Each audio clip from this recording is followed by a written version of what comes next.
Hi friends, this is Dipti and welcome to my channel Life Admin 365 and welcome to today's video. Today's video is a very special video because we are at my friend's house, Renu's house, and she's going to do a demo for us. What's the demo about? The demo is about how to make momos. Almost 7 or 8 months earlier, we were here at her house and she had the best momos that I've ever eaten. And since then, all of us, all girlfriends of us were trying to get her to to show how to make momos, but things just didn't work out at that time. And finally, now we have the opportunity. So all of us are gathered here and we are going to have demo for momo making. She's already prepped a bunch of ingredients on this corner.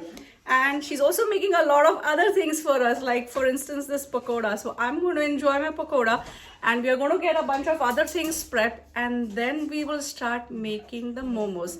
So don't go anywhere, stay right here and we will enjoying the last batch of these onion pakodas with chili garlic sauce, and they were the best. According to Renu, the best way to make these pakodas is use as little water as possible and add a little bit of suji to get the crunchy texture. The other thing besides it is the chana chaat. It was so delicious. Oh my god, this I've already eaten so much of pakodas and I don't know how I'll have space for eating momos. But we are here for momos and we are going to eat momos. So the first step to prepare momos is get a bunch of ingredients prepped. As I mentioned earlier, our friend Renu had prepped all the ingredients that went into making these veg momos. So here we have one large shredded cabbage which she has salted to ensure that it releases its water. Then there are ground soya chunks. These were soaked until they doubled in size, then squeezed to remove excess moisture, sauteed in very little oil for about 4 to 5 minutes and then ground up in food processor. Then 3 large red onions finely chopped, 8 stems of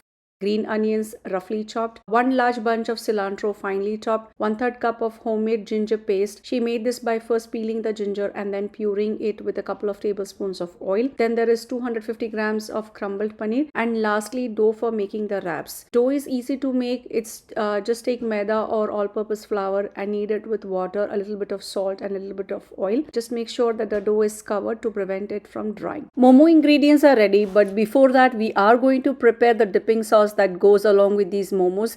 This dipping sauce is the authentic Nepali momo dipping sauce. By heating oil in pan on medium-high heat and to it adding 1 teaspoon of cumin seeds followed by half a teaspoon of fenugreek seeds and roughly chopped garlic cloves. Sauteing them until garlic starts browning. Then adding in about half to 3/4 cups of raw peanuts along with a few cashews. Cashews are optional, you can use just peanuts. Then adding in 6 to 7 slit green chilies, sauteing them until peanuts start turning pink, followed by 4 roughly chopped tomatoes. You can add more or less chilies per your taste. Then adding in salt per taste, mixing well and covering and cooking on medium heat for good 8 to 10 minutes with intermittent mixing in between. The purpose is to get the tomatoes cooked thoroughly before they can be blended into the sauce. While the tomatoes are cooking, we are prepping the momo stuffing. First order of action is to remove as much water as possible from the cabbage. Like I mentioned earlier, cabbage was salted as soon as it was chopped up. Renu is a pro, so it's very easy for her to squeeze out the water from the cabbage. But if you aren't so sure, just like me, use a kitchen towel to wring out as much water as possible. Once cabbage is ready, it's just a matter of adding all the other ingredients. To the wringed out cabbage, we are adding cooked and chopped soya chunks, then adding onions, cilantro and green onions. Then goes in ginger puree or ginger paste, and like I mentioned earlier, she had pureed the peeled ginger with a few tablespoons of oil. Following that with salt according to taste. We almost forgot to add the crushed paneer and in it goes. Then goes in approximately 3 heaping teaspoons of coriander powder followed by approximately 3 tablespoons of momo masala. This is ready-made momo masala that Renu got from Nepal.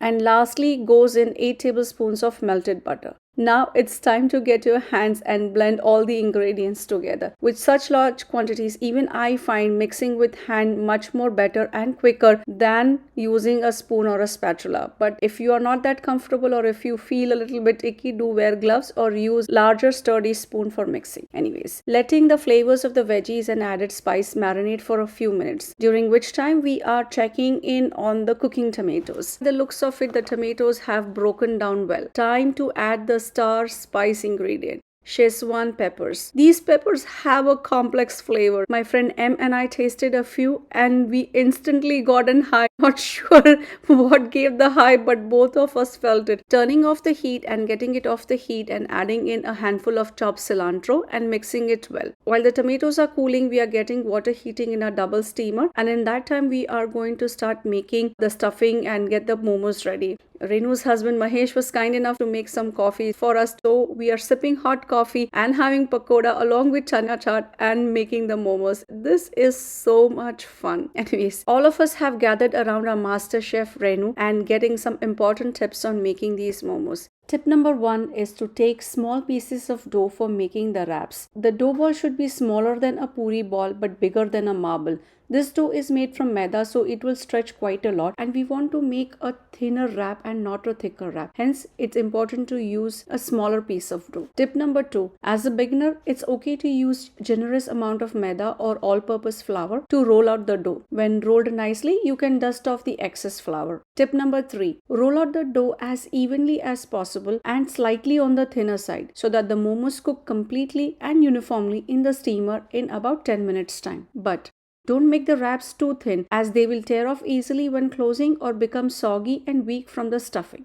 Tip number 4. Generously spray the steaming pans with cooking spray or oil them generously to ensure that momos don't stick to the surface. Tip number 5. Be patient when making momos, especially when you are a beginner, because it takes a lot of practice to figure out how much you can stuff in the wrap without spilling out the filling and making it difficult to close, or having too little of the filling and tasting only the wrap. Now that we have a bunch of these wraps ready, it's time to get them filled.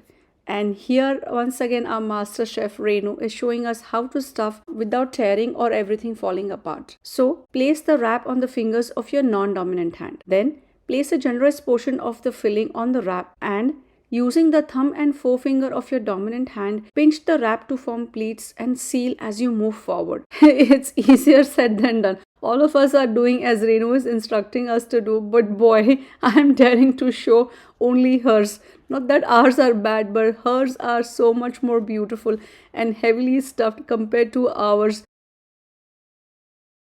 Regardless, we have about 35 or 36 of these divided between 2 steaming pans, and in they go in the steamer. Setting the timer for 10 minutes. During this time, we are getting another round of momos ready to be steamed. Renu, on the other hand, is at the last stage of making the dipping sauce. Looks like the tomatoes are cool enough to be blended into a puree. And here comes the sauce in its full glory. In a couple of minutes, Momo will be ready, and in that time, we are getting our tables set for our mini meal. And look at these beauties. Hot off the steaming cooker and on our table. Can't wait to dig in these soft piping hot momos.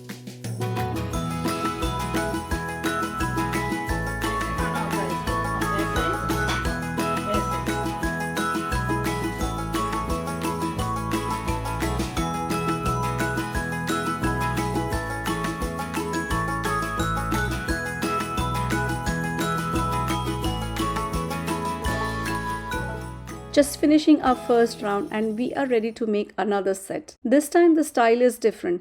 I think it's called shrimp style. The first one was the round style. Here you make a pleat on one end and seal it with the flat end of the opposite end. Oh my god, it's even confusing to describe how it's made. It's better you watch it than me describing how to make it. While Renu's looked like shrimps, ours looked like spikes on the back of the dinosaur. They were so funny. I think with practice we can definitely get better. Regardless, they taste delicious. More than anything, all of us had a fun time and learned something new. And you bet I will be making these more at my home just like the rest of us.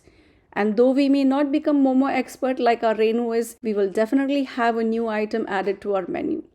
Thank you so much for watching today's video. I hope you had fun watching this demo just like we had fun being part of it. See you all in the next one.